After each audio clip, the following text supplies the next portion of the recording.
They want me to roll it slow, roll it slow. Oh, oh. 50 minutes past the hour of 6 o'clock. It's a beautiful Tuesday morning in Port of Spain, and you're listening to Saucy Wow. They want me to roll it slow. Well, not me, but you know, she wants you to roll it slow. 12 days to go before the big Carnival Monday and Tuesday. But before we get into our Carnival segment this morning, let's talk a bit about the Tobago elections, the THA elections, and we have none other than our trusted advisor and analyst, attorney at law, Martin George. Welcome, sir. Thank you. Good morning, Hayden, and good morning, Trinidad and Tobago. It's a pleasure to be here. Yes, thank you for coming in. Very simply, why did the TOP lose this election so badly?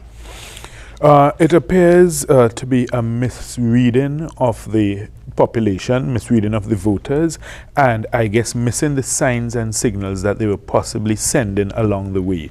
And it would seem also that persons felt that there was not enough independence shown by the TOP leader in terms of some of his positions standing up for Tobago. And trust me, for Tobagonians, that means a lot. So it doesn't matter that, okay, you may be in partnership with, you know, other parties in the government, but when it comes to issues for Tobago, they need to see their leader as standing up strong. And, you know, in a way, it may be that, you know, those were some of the things that could have been done differently. But I mean, Mr. Ashworth, Jack and his team, they are Tobagonians. They live in Tobago. They understand the culture of Tobago.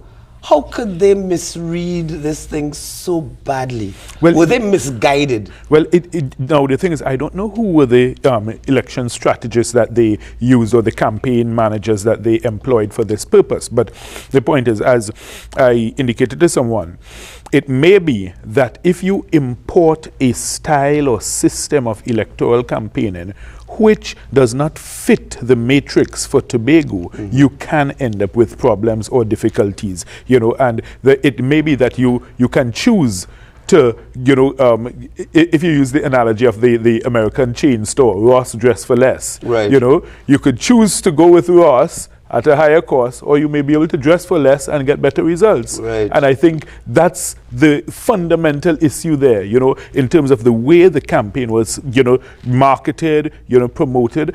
It appeared to be a transplanting of something that really didn't appear to meet the needs or the receptiveness of Tobagonians. Yes.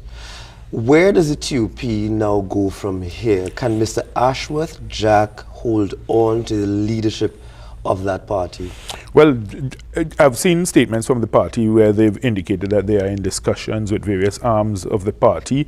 The difficulty would be, regardless of what the party thinks, feels, or decides, the nation, I think, may really be the final arbiter on that issue. In other words, even though your party may say, well, look, I wish to endorse you to stay on as leader, the point is, nationally, when you look at what has happened, it becomes a very tenuous position to be able to hold on to the post of political leader, particularly from the area of credibility, because in other words, they want to see a leader as someone who can lead you into battle and be successful at the end of the day. So I think there would be some need for, you know, retooling, reshaping, rethinking the vision, you know, and then maybe come again. But I think is going to be particularly difficult to gain that national trust, that national respect, just by a simple continuation and saying, well, look, you know, let's pretend as if nothing went wrong here. You know, I really don't think that would wash with anyone.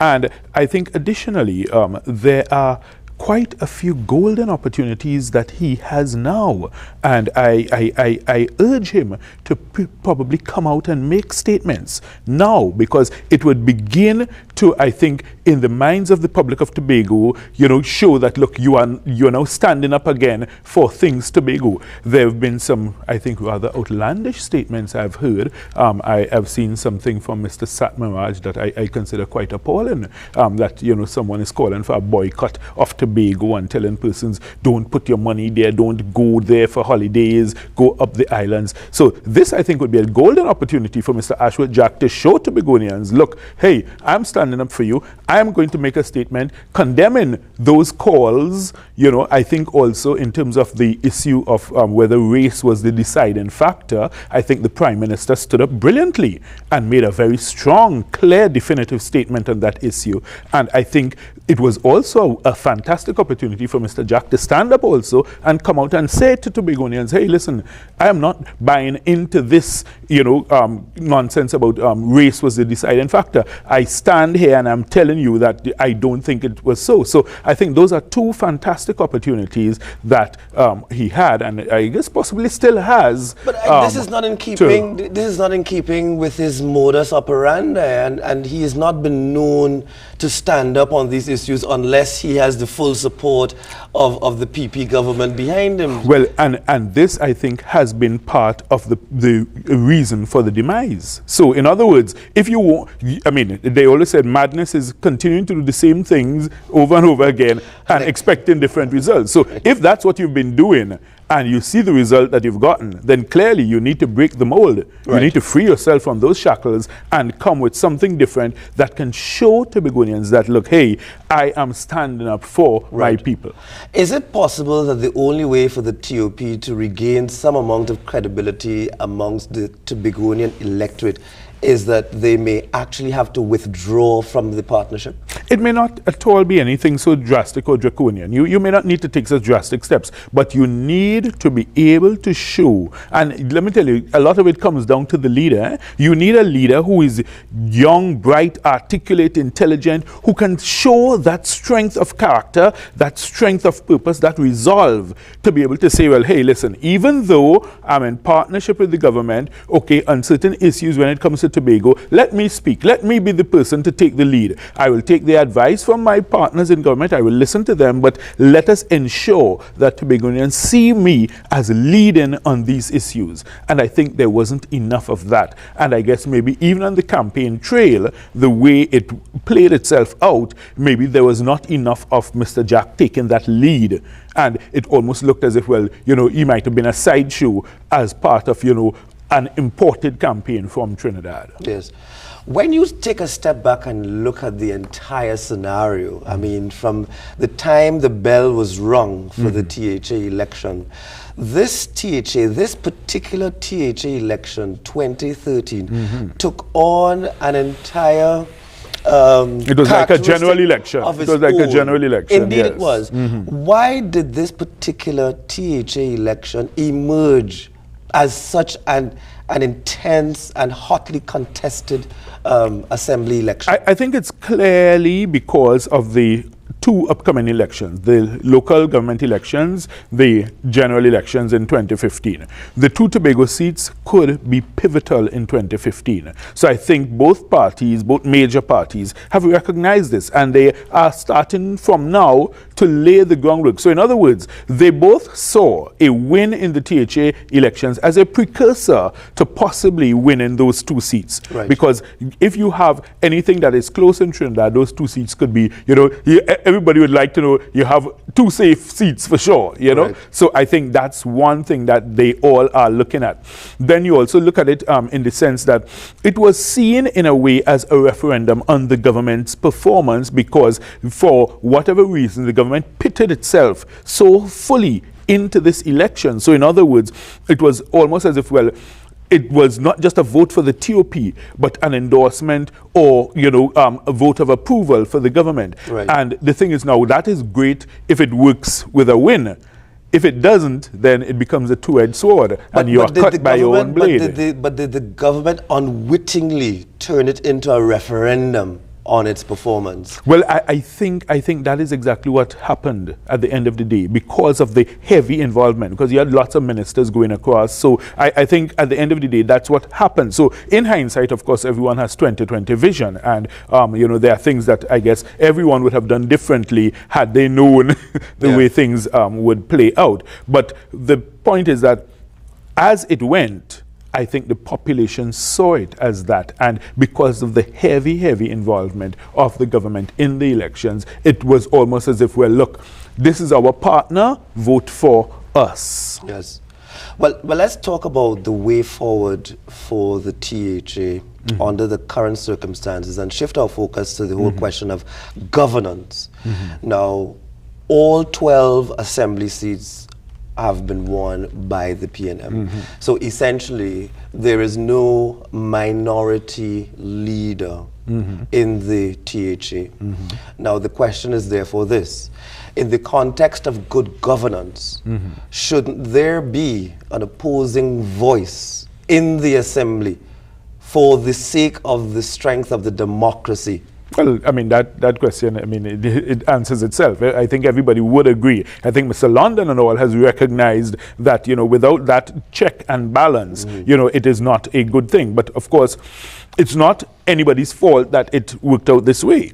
So what we need is for the population to be particularly vigilant in terms of the PNM and their performance, because they have no excuses now. You have all 12 seats, you have all of Tobago to deal with, to manage, to control. You know, everybody has given you this endorsement, so therefore you have to really make it work. And I'll tell you this. You get the sense that while it would be an endorsement in terms of the victory, it does not mean that Tobagonians in general are satisfied with the level of performance and delivery by the PNM. In fact, Mr. London himself has confessed that they could have done more, you know. So let's not take this 12-0 and make it into something that it's not. While it is a victory, it is not something that the PNM must sit down and say, well, yes, you know, we have it comfortably made for the next 4 years. Because I tell you, the very people who voted them in are the very people who, if they are dissatisfied in 4 years, will vote them out. Yes. That's the way Tobagonians are. If they measure you, and if they don't feel satisfied for one reason or another, they are quite happy to say, well, look, next. Right, but they have to wait another 4 years. Well, that's the there is no opportunity to recall anybody. That's the point. Of course. That's the point. How does this election now and the results therefrom, how does this now affect or change the relationship between a PNM-controlled THA and the central government going forward? Well, the thing is, I'm not sure it's going to change very much, because it's not been the smoothest ride in the past in terms of the relationship. Of course, I think there would be some attempt to have it, you know, to placate things and to, you know, have it pacified going forward. But at the end of the day, the politics is the fundamental underpinning of the relationship, and that is going to create difficulties along the way. So I think it's going to be maybe with a little more finesse and, you know, in a more genteel manner, but the animosities will continue. I can't see it any other way. But who has to extend the olive branch? Well, who has to be the statesman or stateswoman, as the case may be in this case? No, you see, it's not just the question of an olive branch, unfortunately. I think you need a whole olive tree in this circumstance. No, I'll tell you why. Because, you see, no matter what, there's always the issue of trying to take credit. So, in other words, one party will say, well, look, we started this project, but the other party finished it. So the other party who finishes it will say, well, look, it's our project, and look, we are opening this facility. Yes. And we've seen lots of these things occur in the past. You know, unseemly jousting between ministers from central government and members of the THA over the opening of this building, and who is not giving keys to this one, and who is not sending invitation. I mean, it's really, really pathetic when one considers that this is what passes for governance. Exactly. And you know what's even more vexing about it is that these are basic amenities being provided to the electorate. That's right. Which is being done with the taxpayers' money. Exactly. This is nothing transformational. So it's not a favor, it's not a gift. There is nothing transformational taking place here. These are all basic amenities. That's right. A gas station. That's right. A hospital. That's right. That's an office building. Yes, yes. A bridge, a road.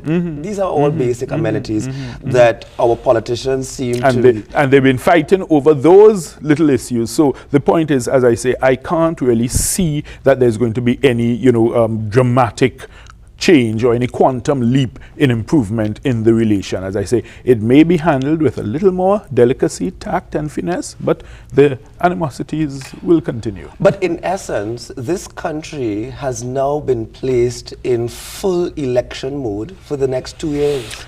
Did we quite right. ever leave the election mode since 2010? Well, actually, I think that's the issue. I think it's really been basically a long season of election campaigning, basically, from 2010, and it's going to run us straight into 2015. But who is taking care of the people's business while everybody is running around on a soapbox campaigning? I think these are questions which need to be answered seriously, because when one looks at it, you can't simply run a government by campaigning from one election to another. It's just not practical. I mean, I don't think there's anywhere in the world that people do that. So in other words, we need to begin to ask the hard and serious questions. Okay, what are we doing in terms of our basic systems of governance, our basic necessities for running the country? You look at, I mean, there's some, fundamental indicia that you look at. You look at, okay, what is our GDP? What is,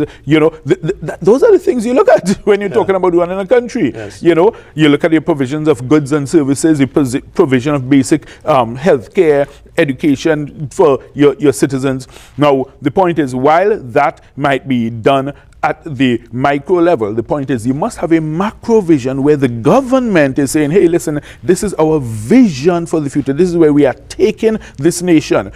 When you think of places like Singapore and Malaysia, it's because the leaders, the governments had visions, and they said, hey, listen, over the next 5, 10, 15, 20 years, this is our plan, this is where we want to go, and this is our macro vision. Because if you only have a 5-year plan from one election to the next, and your only intention is, look, let's do what is necessary to win the next election, to stay for another 5 years, then really and truly the country is going to be stymied. Yes. The economy will not develop because you can't have any long-term plans. You can't make any sacrifices now to say, well, okay, look, in 5, 10 years this is going to pay off, because you don't want to wait for that. You want the immediate glitzy glamour to say, well, look, I've done this magic. But the point is, when you look beyond it, you realize it's just smoke and mirrors. Yes. But is this not, this perpetual election mode in which we have found ourselves, is this not the natural outcome of a coalition government that is working hard to keep itself together and to remain relevant to the electorate? Not necessarily, because if you look at other coalition governments, how they function, I mean, in the UK, once the election is over, they get down to the serious business of work. Now, while you may have within the coalition partners, you may have disagreements or differences, but that's internal. No one lets the business of governance or running the country suffer as a result. Look at the situation in Germany, right, with Merkel. She has to, work with other parties in order to make things run. So as I say, they may not always agree. The Christian Democrats and the other parties, they may not always agree, but at the end of the day, they take responsibility for running the country. And I think that's the difficulty we have here. We've not seen enough of that occurring. So essentially, we are going to be stuck in this election mode for the next 2 years. The local government election is going to be most likely the Trinidad version of a referendum on the PP government. Yes. And then the Prime Minister's take away from all of this now will be to simply survive until the elections are due? Is that what we're heading into? Well, unfortunately, the roadmap seems to point in that direction, and I think it would take tremendous strength of character from the government to pull itself up by its bootstraps and say, hey, listen, we want to do more for the people than just, campaigning to win another election. Yes. Of course, but as I say, that requires self-sacrifice, discipline, and I'm not sure that given the history of Trinidad and Tobago and the history of our politicians in general, that persons are really prepared to make that kind of sacrifice. Well, the easiest thing, the quickest thing is you offer the make work programs, you offer more CPEP, more URP, you condemn it when you're in opposition. Yes, but once you get into government, it's the best thing, Yes. You hand out this, you hand out that, and you try to rally the troops and you say, listen, man, come on, if you don't vote for me, you're putting this at risk. So exactly. And unfortunately, these are the things which have destroyed the fabric of the society, because when you have scenarios where persons get the feeling that, look, I can get paid for not working or not working properly or not, then you are creating generations and generations of persons who really provide very little productive value to the society. Yes. Now, the issue then becomes one of the power of the actual voter. Yes. And so let us look at constitutional reform in its broadest sense. The right to recall, fixed dates for elections, limited terms for the Prime Minister, the reform of the public service, and the need to create a public service that is more performance-driven and rewarded in that regard. Why has it taken us so long to get to the point where we can actually institute these particular changes to our constitution? Because at the end of the day, the political will is what is required. The political will is always very strong when you're in opposition, because when you're in opposition, you look at this as a way to get yourself back possibly in the seat of power. When you're in the seat of power, you look at the opposition persons and you said, hell no. It was good then when I was there, but now I'm here, it's not good again. And that has always been the difficulty. So because it would always require that, you know, consensuality, and the majority of the votes in the House will have to be cast in favor of any of these changes to get the agreements, I think that's the most difficult thing. Unless there is significant public pressure, and you have, you know, activists and pressure groups, you know, bringing the pressure on both sides of the House, both government and opposition, and saying, hey, listen, we want this, you know, we want these things done. And you keep up that pressure, because you need to keep it up in order to really get it through, because otherwise it's not going to happen. Well, I dare say, sir, that is exactly where we are as a people. That is exactly what we did. Thank you so much for being here. You're welcome. So early in the morning. Pleasure, yes. Have a wonderful day. We'll talk about this stuff a little more in the future. Yes, thank Folks, you. we're going to take a quick break. When we come back, we have members, other members of the judiciary, may I say, to talk about some important developments taking place within that arm of our government. Stay with us. We'll be right back after this quick break. Take me down, holy bamba, take me down, take me down, take me down.